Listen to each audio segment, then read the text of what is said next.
everybody. Today I am in a super popular neighborhood in Indianapolis. It's Broad Ripple. It is popular for all kinds of reasons and to all types of people, from very young singles to young professionals to empty nesters. It's got a huge variety, and there are a number of reasons why. So this video here, we're going to take a little tour and we're going to go through 5 reasons why this is such a popular neighborhood and why it could be a good fit for you. So stay tuned. Hey everybody, I'm Jason Compton with the Compton Home Group. Welcome back to the channel. If you want to know everything there is to know about living in Indianapolis or any of the surrounding metro, then make sure you hit the subscribe button, tap the little bell so you're notified every time we do a new video each and every week. Now, we get calls from people all over the country, all over the Indy metro, with questions about any of the neighborhoods, the suburbs. So if it's the same for you and you have questions about anything regarding the Indy metro, be sure that you reach out either by text, phone, email, any way you're comfortable getting hold of us. We've always got your back whenever you're making your move to or within Indy. All right, Broad Ripple in Indianapolis. So there are really 5 reasons why, and Sarah, I'm gonna keep kind of looking down here. I'm walking on the sidewalk through one of the nicer parts of Broad Ripple with unbelievably cool houses. So 5 real reasons why Broad Ripple is so incredibly popular. And we'll just hit those that whole list right now. Number 1 is the location. Now, Broad Ripple, as far as located in the city, it's not exactly central, but the location, if you work downtown or the north side or even parts of the east side and west side, it's not too bad. Actually, it's located between College Avenue and Keystone Avenue, and generally a little south of the White River, although it kind of curves around the east and west side of the White River, which actually adds to the uniqueness of its location. But it's not a bad drive to a number of parts of the city. And it goes as far north as 62nd Street or so, a little north of that, a little south of that. So if you're trying to get downtown, you're roughly 60 blocks or so from downtown. If you're trying to get to the north side of Indianapolis, which is up around 96th Street or so, that's not a bad drive either. So location, pretty central, definitely makes it popular for that. But I will say that there is a little bit of a disadvantage to its location. Because of where it is in relation to the interstates and highways, it's a little bit painful to get to 465 or I-70 or I-65 or I-69. You got to drive a little bit to get there, and you're probably going to encounter some traffic whenever you do that. So you have to be patient, but if you don't have to worry about traveling on the interstates or highways, which of course can be an advantage because those things can get crowded, especially different times of the day, rush hour in the morning and rush hour in the evening, then it may not be that big a deal for you. So location's definitely number 1. Number 2, Broad Ripple is super popular with people because the location is great, but it's mature. So you can see me just walking through this part of this particular area in Broad Ripple. There is nothing really young about this. It's all been here really a good long time. So we're talking about homes that were built 1910, 1920, 1930, 1940, 1950. Really not a lot of homes that are any newer than that. You have to get in some pretty specific locations with townhomes, condos, things like that in the Broad Ripple area to get anything that's much newer. But you can also see the trees.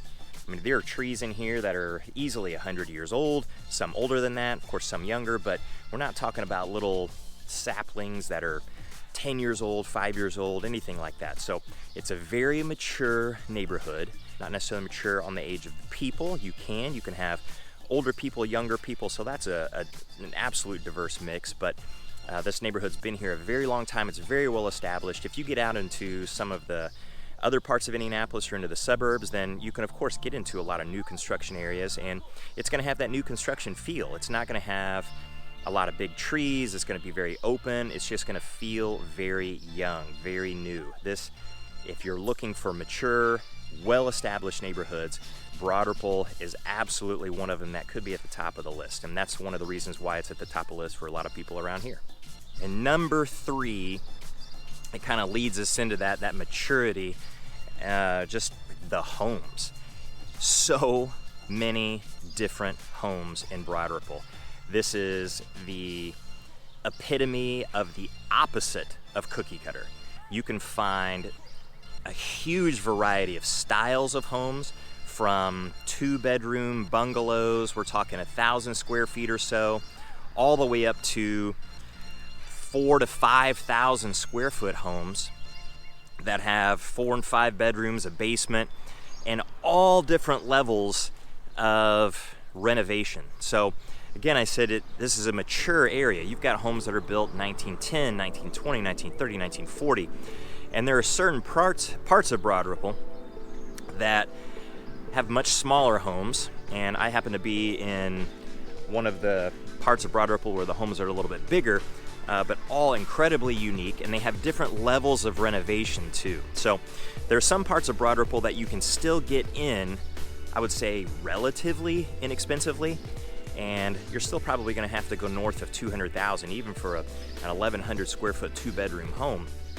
But there are some parts that, if you do that, you might be paying for a home that's been a little bit renovated, but a lot of the surrounding homes haven't been yet. They need some serious updating, they need some serious work, but you're still going to have to pay a little bit more, especially more than the average in Indianapolis, to get into that home.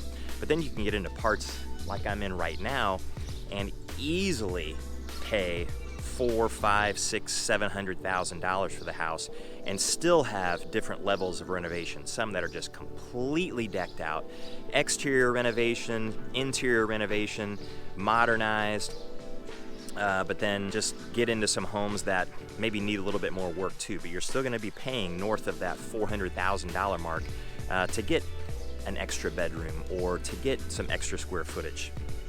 So a huge variety here. Now, once you get into these homes, you're not going to find big, huge, open concept living with soaring ceilings. These homes are much older, so it comes from a totally different feel for the decade. Most of them are fairly compartmentalized. The ceilings are either 8 or 9 feet, and they have a super cozy feel.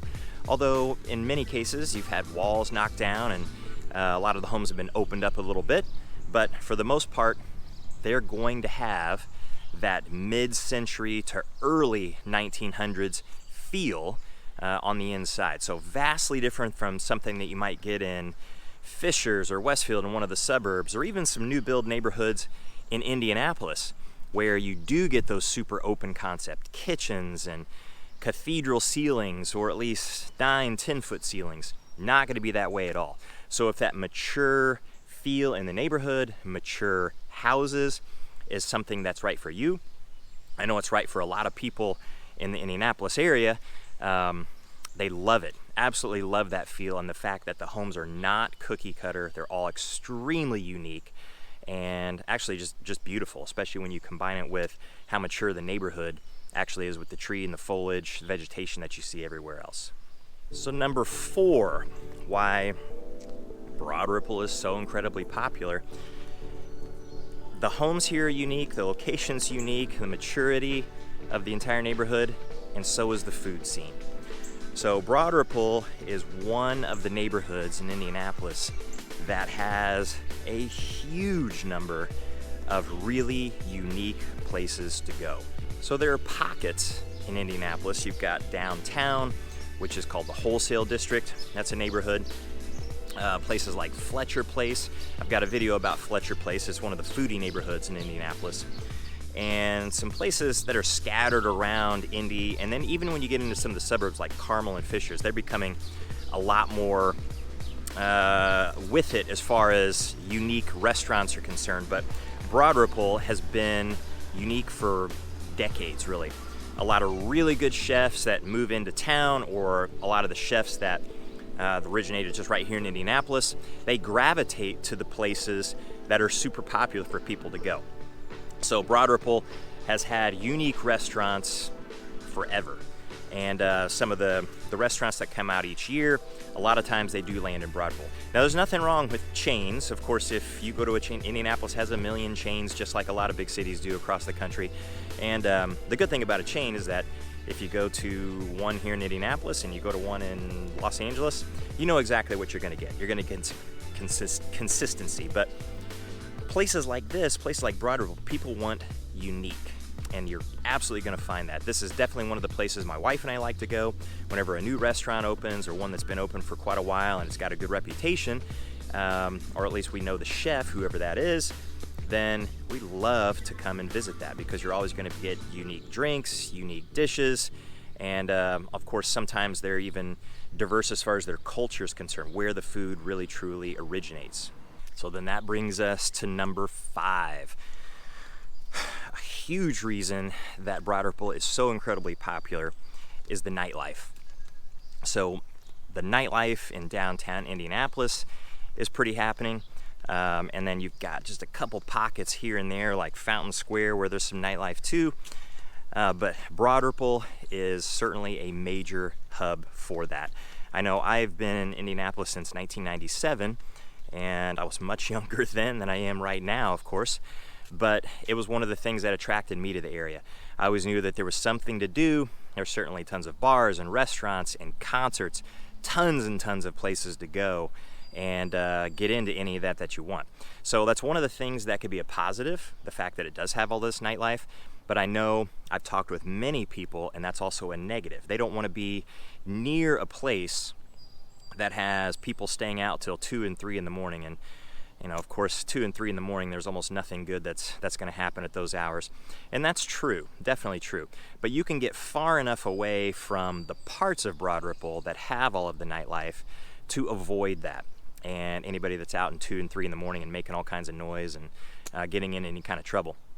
So you can get away with, but get away from that and not have to worry about it so much. There are plenty of parts of Broad Ripple that are extremely quiet. In fact, most of Broad Ripple is quite calm and quiet, and the nightlife is really located just in one particular area. But I will say the nightlife, it doesn't necessarily just cater to people who are 21 years old or extremely young. You can get people like myself in my 40s and even 50s and 60s. Because of the food scene, phenomenal place to go. You don't have to stay out till 2 or 3 in the morning, of course. And then the live music, especially places like the Vogue. The Vogue can be a nightclub, so you can have your 21-year-olds and 22-year-olds in there. But it also brings in so many different music acts. I don't even know if I can count as high as the number of times that I've actually been to the Vogue. And I've seen people like John Mayer there, Big Head Todd and the Monsters, if you've heard of them. KT Tunstall, just the list goes on and on and on. The diversity there as far as the number of acts that they have, the type of acts that they have is incredible. It's a phenomenal place that's actually known across the country. So you get places like that, and anybody can go to those. They'll have seated shows and they're standing shows. It just depends on who it is that's playing. But the nightlife is absolutely enormously popular here in Broad Ripple, and it's a place you can find it. All right, so there you go. There's 5 reasons why Broad Ripple in Indianapolis is so incredibly popular. So it may be the right fit for you, it might not be. So the only way you can really figure that out is if you reach out, call, text, email, any way you want to get a hold of us, and we'll absolutely discuss whether Broad Ripple might be that fit for you. And until the next video, we'll see you later.